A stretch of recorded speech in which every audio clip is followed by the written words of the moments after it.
Thank you for the question. I think it's important to first look at what the data shows. And so the data is actually a provincial program where data is automatically transferred to Ontario Health. And it's a helpful program to allow us to reflect on where the hospital stands in comparison to other hospitals. What it doesn't show, though, is up-to-date information. So it's about 2 months behind. It doesn't show if there's other hospitals in the area, what the current recruitment strategy is, if we're well-staffed or not. And so in Northern Ontario, we do have some unique challenges.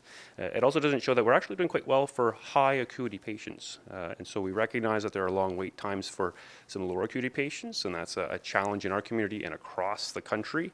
But for the sickest patients, we actually are above average. Are we seeing an influx of pediatric patients here in this hospital also?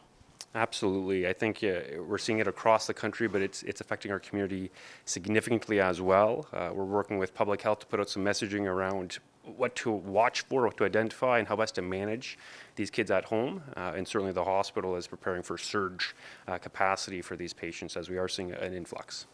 Are we having any issues out of the emergency room with sending patients to sick kids or other higher levels of pediatric care at the moment? It's a concern. We haven't seen that just yet. And like I mentioned, we are looking at our local capacity and what we're able to do for surge planning. And we're looking to work closely with our partners at the tertiary care centers and the transfer centers for the sickest patients. And do we have any concern for Tylenol, Advil, et cetera, accessibility for the hospital?